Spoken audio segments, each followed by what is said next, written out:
Hello everybody, we are Map to Explore and Read. So for today's topic, we are going to talk about something that I'm pretty sure most adults can relate to, whereby your child is able to read pretty smoothly, quite fluently, but when you test them on how to spell the words that they've just read, they are unable to spell out the word.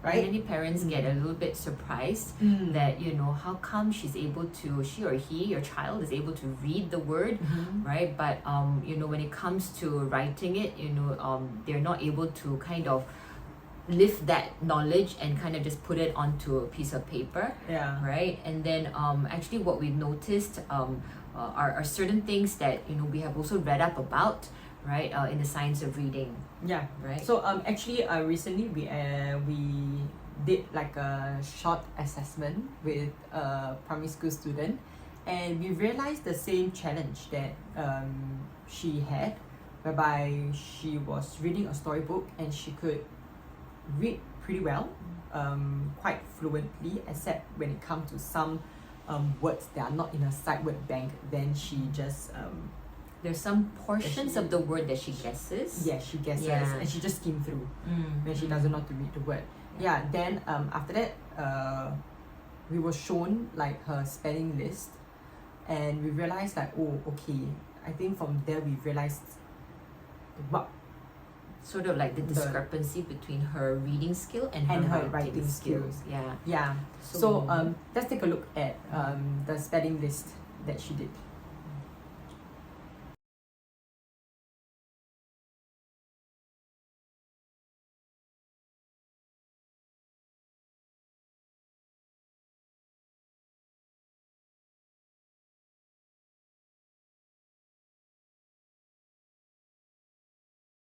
So from the spelling list that you have just seen, we actually plucked out just one word to focus on, because if we are going to go through every single word, it's going to be a very long video. So if we look at the word slippery, I'm pretty sure that you can tell it's also the word slippery, because if it's if it's written using her invented writing, it does make sense. Like she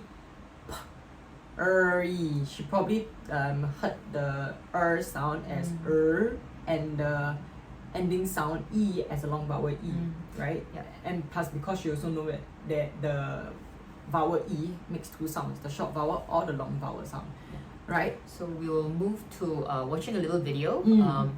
Dr. Linnea Airy, she came up with something called orthographic mapping. The mouth is a mouthful, all right? The spelling is not something that I have orthographically mapped into my brain. So she talks about like the theory that she came up with, right, in terms of how children actually put these words into our long-term memory, like in terms of the way it is sounded out and the way it's spelt, and how that becomes something that is accurately stored in our brains, right? So let's watch the video. The theory that I proposed to explain sight word reading involved forming connections between graphemes in the spellings of words and phonemes in their pronunciations. And knowledge of the grapheme phoneme writing system provides the glue that allows children to form connections between letters in the spellings and sounds in the pronunciation. So once you've got that glue, the spellings can be secured, bonded to pronunciations and stored in memory. And so subsequently, when you see those words, you can read them from memory by sight. You don't have to decode them. You don't have to predict them, because the word is stored there in memory. For example, if you're introduced to somebody who has an unusual name, you may ask, how is it spelled? And then once you hear the letters in the spelling, that clarifies sounds in the pronunciation and helps you remember that person's name.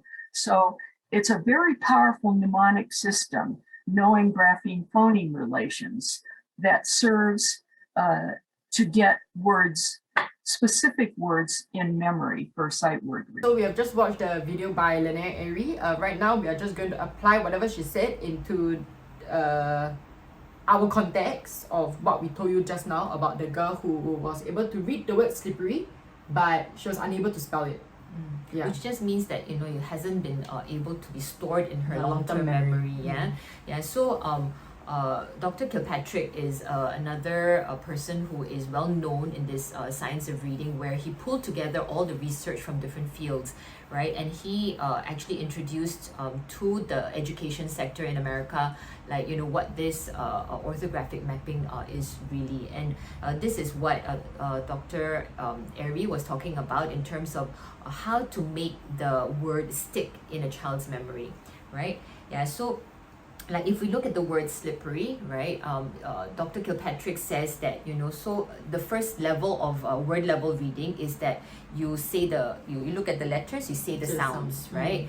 So we figured that like if a child is able to see maybe the simpler spelling patterns at the beginning, right, and just kind of guess like from context or from certain clues that this word is slippery, but never really analyze the last part of the word, right?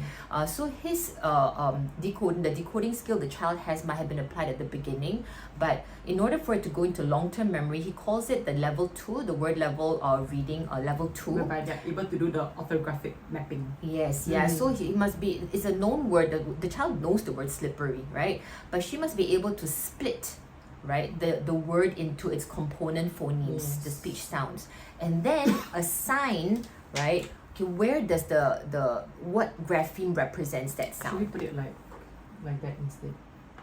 Okay, all right. So in order for the child to know, okay, let's analyze this word. Okay, s comes from here, l comes from here, right? The letter L, E here, and p, right? She has to then know, oh, okay, there's two P's. All right, I'm gonna put that makes the sound, right? I'm gonna put a heart shape, so that part I remember by heart. So I'm pausing. That the action of pausing and analyzing helps the child put it into the long-term memory, and that's how orthographic mapping works.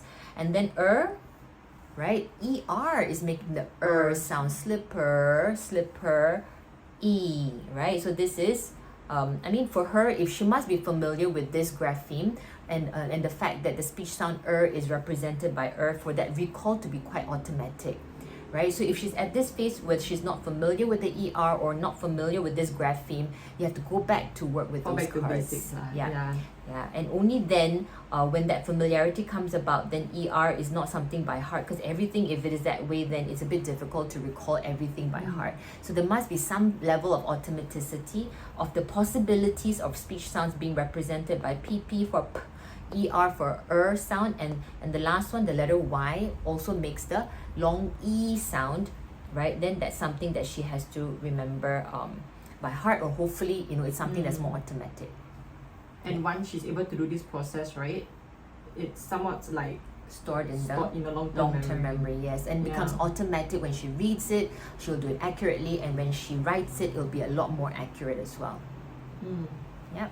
All right, so that's a bit about orthographic mapping, right, and how that affects, like, parents why they're so puzzled, like, hey, she's reading it, but why is she writing because she's it in unable such a to way? spell it when like she's able to read that word. But there is a difference between level 1 and level 2, like what we explained just now. If you want to find out more, we've actually included a link in the description to for you to watch the video about Dr. Kilpatrick explaining the 2 levels of reading. So for this child, spell it this way, she's probably at level 1, whereby she's just doing phonetic decoding. That's why she's able to read well, but the word isn't stored in the long-term memory. There's a bit of guessing, right? So yes, we've got to really tackle the guessing. We got to really get the child to understand that that word is made up of sounds and what graphemes represent those sounds in the actual spelling here. And hopefully she'll reach level 2 after her parent worked with her on that skill.